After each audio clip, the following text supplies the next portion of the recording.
Hello, and thank you for joining us today on 4B Marketing's Office Hour Live. I'm Tyler Jacobson, Director of Marketing here at 4B, joined by Matt Gillespie, who's our VP of Creative, and Aaron Rosenbluth, who is our Director of Content. And today's topic is why and when expedite Yeah. branding or rebranding.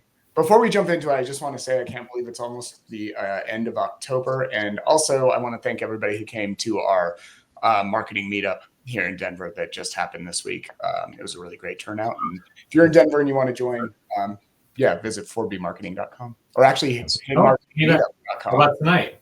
We've got one this evening at the office too. Denver Tech on Tap. That's correct. We're just meetup machines here. Meetup machines. There you go. All right, Matt, what prompted this topic?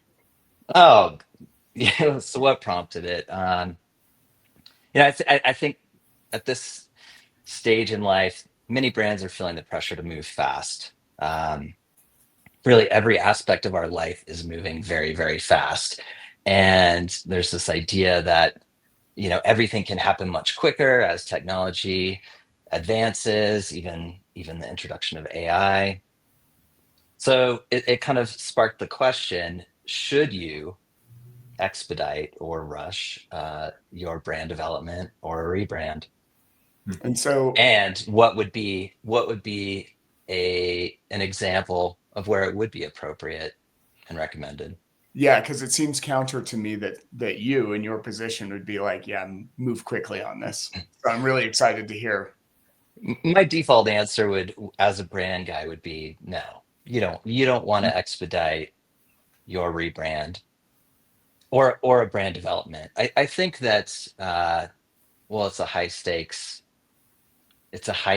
aspect of your business. Your brand is everything, or it should be. So I was trying to think about appropriate instances of when you could or you might want to expedite. And I think that, if you identified a market gap where speed is imperative, you identify an opportunity, high demand, and in a market gap, you might want to launch a brand really quickly. The other idea that I thought of was like a time sensitive product or a unique product that you wanted to be the first to market with.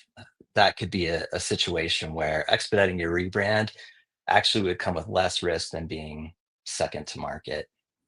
Yeah, so being invisible, I guess you have to weigh that, right? Not being there at all versus moving a little faster than you'd normally like. So what do you think that brands need to think about when they're in that position and they're like, we need this done fast? What are the components that they really need to be Yeah, considering? that's the same question. Like, if you are going to do it fast, how can you do it fast and still have it be at an appropriate level of quality for the market? Or that's the question.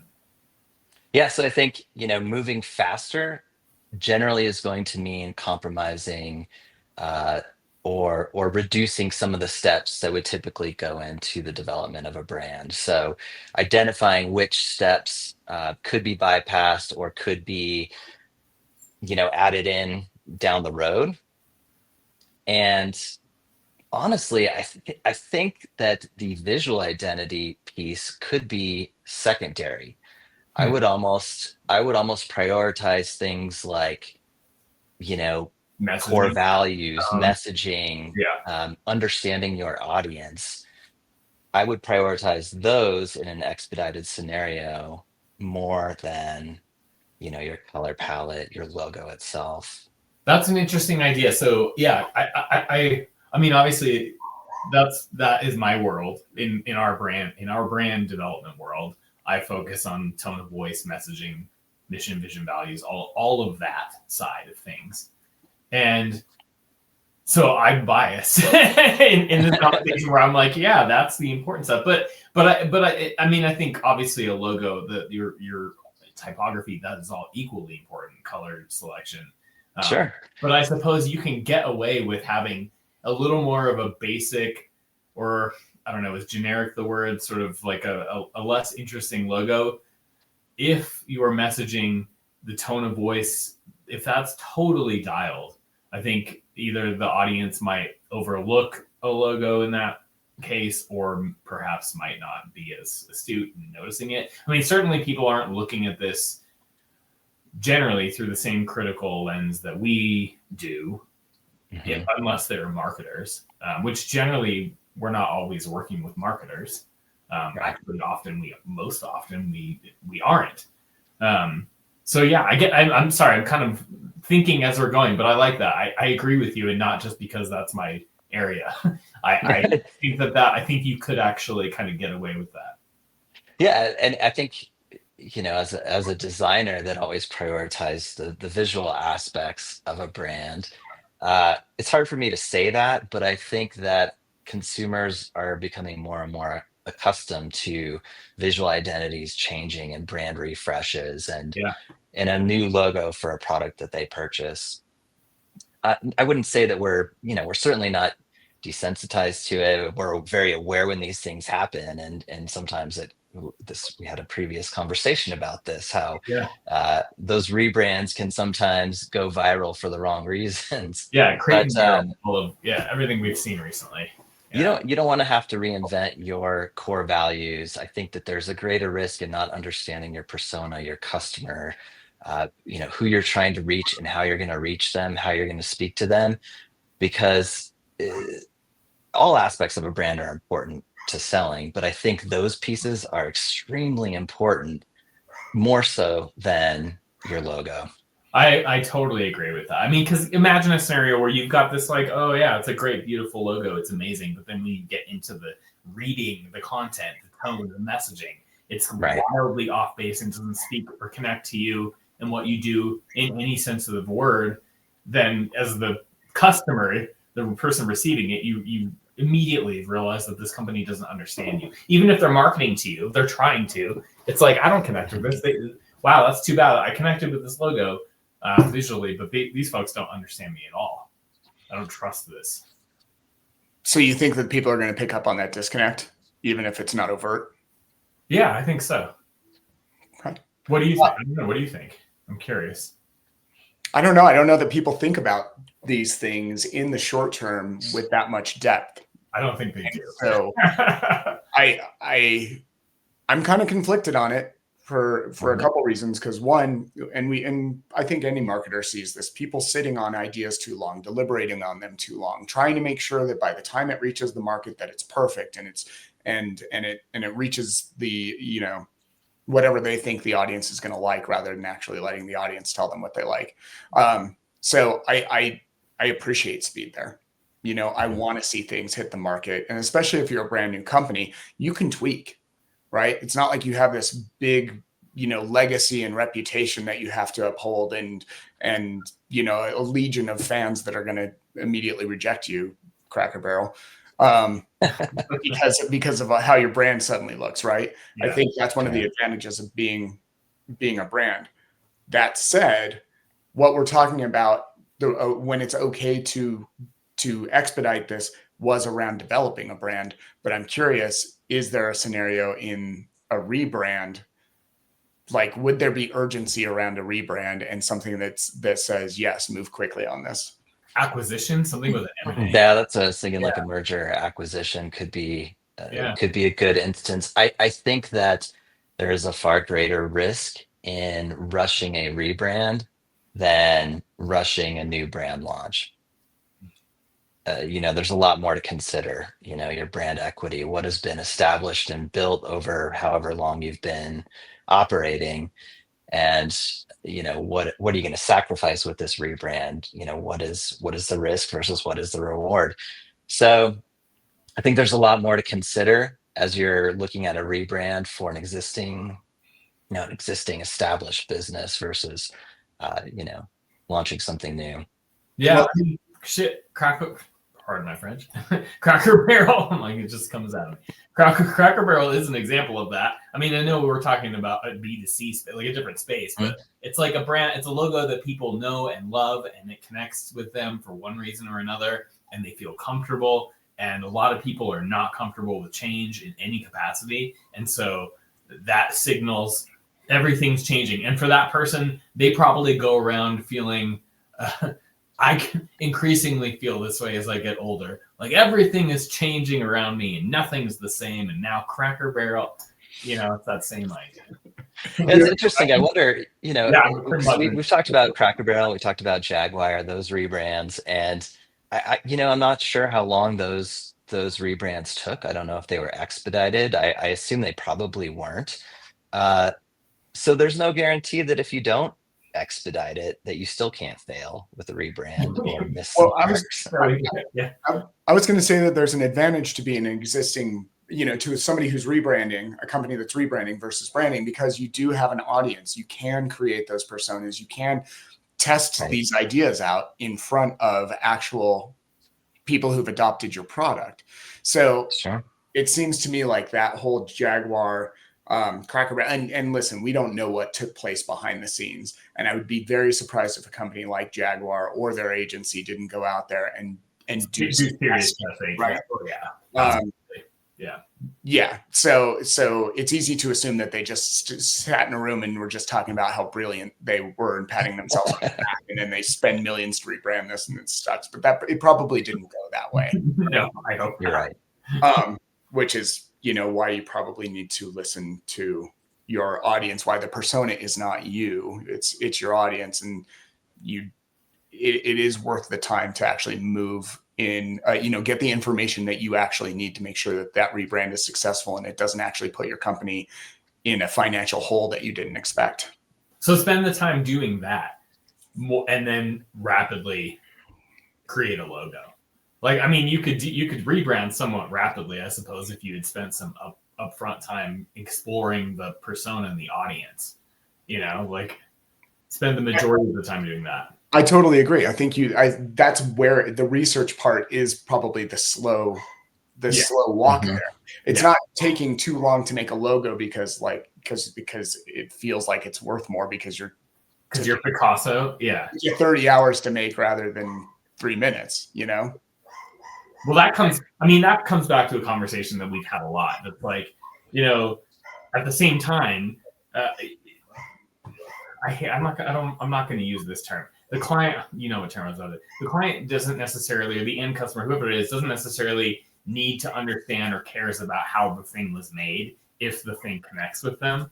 Yes. So like that comes back to like, as creatives, I think it's hard. I mean, it's hard for me to wrap my head around this with all of the new tools available to us that I'm not hiding from, that we have to embrace. Sorry, there's a little man joining us. Here he is. We just do this on a podcast replay. We're talking about a dog. Yeah. People don't really care how the thing is made, and it's easier to make things than ever before to some extent. So, if the person doesn't know the process that went into it, all they know is that for whatever reason, this thing connects with them. Like at the end of the day, that's all that matters. But the creative mindset is like, it feels strange when we're sort of detached from the process that we've learned over years and developed over years that we know is still valuable and works. It's a hard time. It's kind of we're in a very interesting moment for this reason. Like it's complicated, Would you feel comfortable relying on AI tools to help expedite either the brand or the rebrand? I'm going to say yes, because we talk about this a lot, and I'm comfortable with it insofar as it's led by a map, on the copy side, like it's led and being prompted and then manipulated after the fact by someone who actually does understand the traditional time-honored appropriate way of doing things. Like we talked about this in a different conversation I had with our founder, with Greg. And I brought up, I'm always going to go back to music somehow, but like a band maybe people don't know this band, but there was a band called Bad Brains. They played a form of aggressive punk rock in the late 70s throughout the 80s. They were jazz musicians who learned how to play jazz like expertly before they became punk musicians. Okay. Yeah, they were in like reggae. I never knew that. Yeah, they were into jazz and reggae, and then kind of I think the Sex Pistols, like so many, just heard that, changed everything. But so you wouldn't necessarily know it because what they became popular for was this like is punk. But they were able to break all of the musical rules because they knew the rules to begin with. Yeah. And you know what, Aaron, I think about that a lot when we were talking about Ray Gun magazine, right? Yeah. I have tried as a non-designer to do their sloppy style With grit. Yeah. Yeah, and it just doesn't work. You do need that expertise, and I think that that's an extremely good point, because while it can be shortcuts, this is not your discipline, Yes. right? And you need people whose discipline it is to be able to have discretion around these things and be able to say, be able to point out some pitfalls and opportunities. Yeah, this is good, this is bad. I mean, the taste and the skill of the person, the operator, is still what matters. Still what matters, no matter what tool you use. Tyler, on your question, Yeah. do we feel comfortable or confident enough in AI to use it in a part of like a expedited brand development project? I think it could be really valuable in the research, like the upfront aspect of a brand build.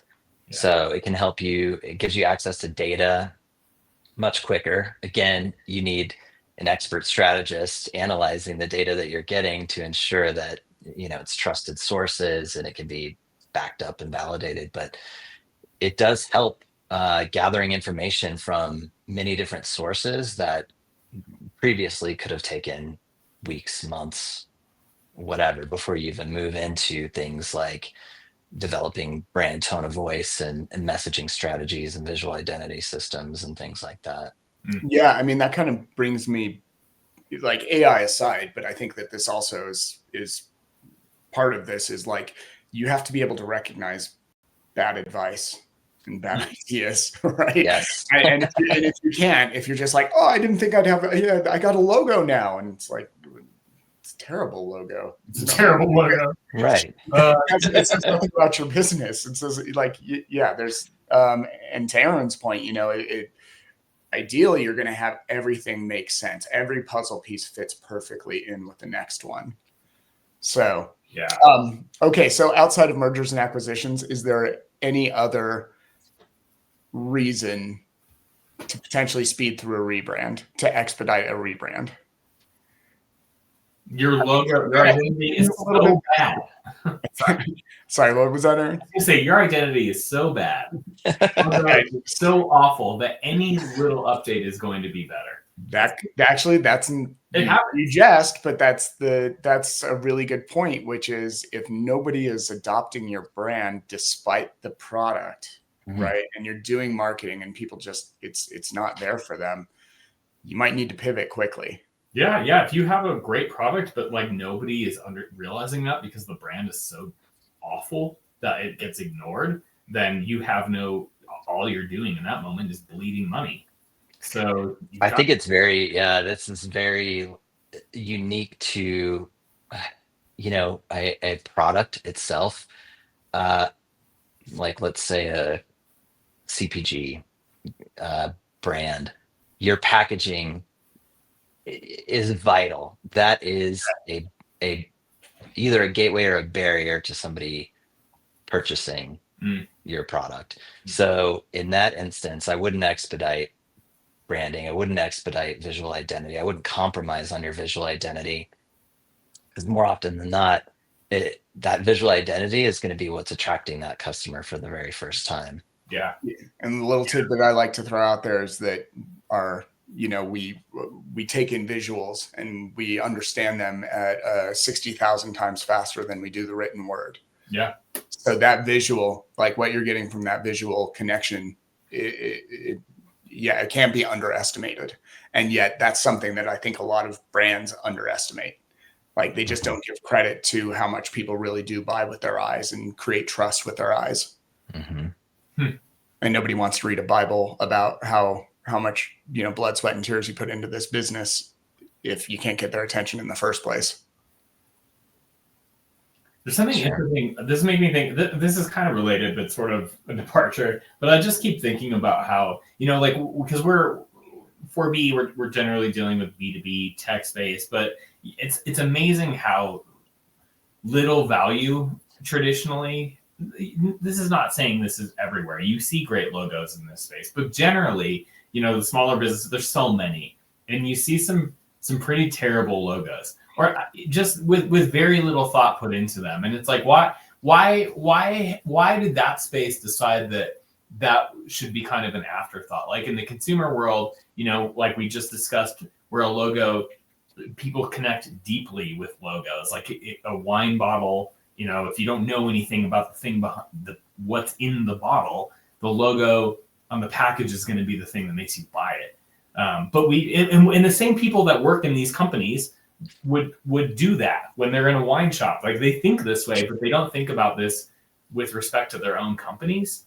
I don't know why. I'm just kind of going to this place where I'm like wondering why it's been accepted that world will have pretty weak brands. I think, I mean, one idea that pops into my head is I think that a consumer product is seen as an extension of your lifestyle, an extension of who you are. Yeah, Whereas in the B2B space, it is more maybe about the product or the service that you're getting. And it's not necessarily something that you feel is an extension of who you are as a person. sure. You're not using this product or a service, for your business. To say something about who you are. Yeah, there's no lifestyle component to it, or perceived, or maybe there is. That's yeah. Well, I mean, potentially, and I think that that's worth exploring too, which is in a B2B space. I feel like a lot of brands want to look like the biggest competitor in the space rather than carving their own. Look like themselves. And I think that's part of what lends itself to, like, I'm not putting that much into this because I already kind of have a roadmap that I'm following over here. But yeah, in a lot of B2B instances, how important is that brand? Especially when sales typically is the thing that moves the needle for B2B, and marketing is just, again, soften the soil, open some doors, build up that trust. How important is that brand at that point? Would you say you can expedite that in a B2B scenario and environment potentially because of that, because sales is leading that charge? I would feel better about expediting it in a B2B space than I would a B2C space if I was just to make a very general statement about, should I or shouldn't I? Yeah. Yeah, and I think that where it could be a differentiator is at live events, conventions, trade shows. That would be an opportunity where you would want a really strong brand to invest in a very strong visual identity and brand that cuts through the noise at a conference. But that's a very good point. That's a really good point. I didn't think about that at all. That's an excellent point, because we all know what those trade shows look like, and it's the booth and the brand that gets the attention. That's what wins. You walk by 50 booths that all look the same because you can see one down the hall that is bright, lit up, whatever it is. It's something that's getting you. Or I mean, we've been to conventions where it's just absolutely haywire, like just visual noise everywhere. And in that case, it's like if you're trying to offer something different, it's like, how do you bring that volume down? How do you offer a space that's just creating a lot of white space for without having your senses assaulted? That's an approach we're taking on a current project, actually, in the B2B space. A booth design at an event that is very loud and everybody is shouting, and we're looking to break that noise with a very simple, clean, minimalistic booth design that hopefully, if it's done right, it will. Yeah, it has a powerful message. It has data as a stat as part of that powerful message, and it really will likely look very different, calming and serene and not noisy, and also not looking like it's an accounting service for that industry, because it's trying too hard. I think there's something to that too. Like I don't know. You know, if you look like you're trying too hard, it feels desperate. It like there's power and strength in being, and boldness in simplicity. I'm going to challenge that. Oh, Do you actually? Yeah. Like, have you actually seen brands where you're like, they're trying too hard? Well, I mean, trying too hard is one thing, but then that whole idea of like, they look desperate. You know, reading into it that deeply, I don't know that I actually. I think that I you have see that on this side of the desk, but I don't know that the consumers are ever like. Well, no. I don't think the consumer. You're that's a good point. I do that often. Like, yeah, this is the challenge. One of the many challenges of the work that we do is that removing ourselves from the patient. Because yeah, you're probably right. It's probably something that your average person is not considering. I'm looking at it through my lens. I think you see. There's definitely instances where it's like you're not trying hard enough. Did you not even consider what you're doing here? You are blowing money because you just, you know, it seems like you don't care, or you're just, yeah. That certainly could be a perception. Yeah, yeah. But you're right. I don't think people are. I don't. There's not, and I'm not saying this to be rude, but the depth of the conversation in someone's brain that it doesn't do what we do is probably not. It's not going there. The stakes are low for a consumer. Yeah. They really are. I mean, especially if you're in a competitive market, there's other options, you know. So the stakes are so much lower. Their survival doesn't depend on the success of, of your messaging getting, you know, connecting. Yeah. Matt, what were you? Did I cut you off there? Were you gonna? No, I don't think so. Okay. No, I was agreeing with you. Okay. So, if you're racing to market because you need to get there, you're worried the competitors are going to show up. That's a time to expedite that brand. And because you don't have any customers yet, or you have very few customers, there's some room to play there. There's some room to learn some lessons. Rebrands are a totally different scenario. But again, I think that you can expedite that a bit because you already have a consumer base. Yeah, you've learned. Yeah. So a lot of that research can, you know, you're not having to guess at it. You can just go direct to the source. Unless there's a market shift that's, you know, leading you to a rebrand where you feel like you have to reach a different persona, or you have to, you know, enter the market with a new idea or a new message. Otherwise, exactly. Okay, cool. Well, I think you know, don't expedite the strategy. Don't expedite the strategy piece of it. You can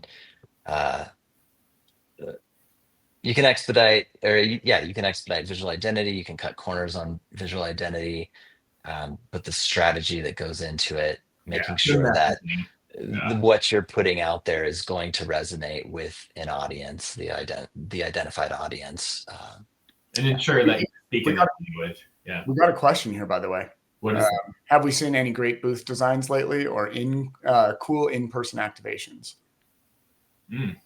Not being an experiential company, I don't know that. I mean, I haven't been doing. We don't. The three of us don't get out to events as much as some of the other folks on the team. So I can't. I'm trying to think back. Well, I can tell you, pre-COVID, there was my friend worked on a Rivian experiential pop-up for an outdoor expo.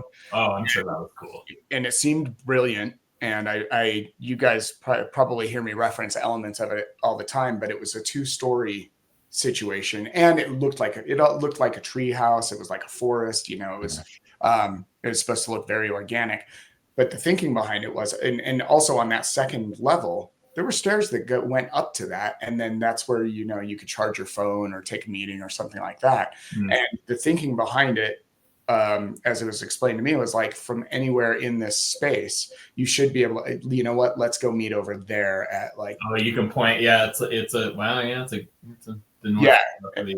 And I think that there's a lot of value to something like that. So that is one that I've seen or not that I've seen because I was at the convention, but I do think that was a really, a really thoughtful play. Yeah, I think the things that I can recall from the last event that I was at, which actually, Matt, you were there too, for a very different industry though. The ones that stood out were either like that, like multi-level, like a lot of investment went into it, literally bright, like lit up so brightly that like everything around it looked dark. Or the other one that kind of made an impression on, I think, both of us, was like almost like walking into an Apple store, it was just so clean, like very long, like a wall with just a screen, massive video screen that folded into another. So it was like really simple, but also wildly eye-catching. Two different ideas, but both like everything around it was almost invisible. Both of I these. love that. I feel like all too often people are trying to fit as much as possible into their their defined booth space, and there's nothing less inviting than an overcrowded booth space. So, Oh man. yeah, But and at the same turn, one of my clients that I just got off the phone with, they were at a convention, and one of their competitors was actually placed catty corner to them, and what they had was a couple of sofas and a little banner. Hmm. And so it's like and almost like the brand, moving too slow, moving too fast. There's a medium there, right? Because if you don't want to be so slow that you just now wheels are turning. You don't want to move too fast that you're missing important details. So I think in all of this, I think that there's just this, you're looking for this really optimal amount of information, an optimal timeline. right. There is such a thing as too much. There is such a thing as too little. There is too fast. There is too slow. Absolutely. Yeah, you're looking for the middle way, the middle path through everything. Yeah. Bring some Buddhism into this. Yeah, that makes sense. It's such a hard balance to strike.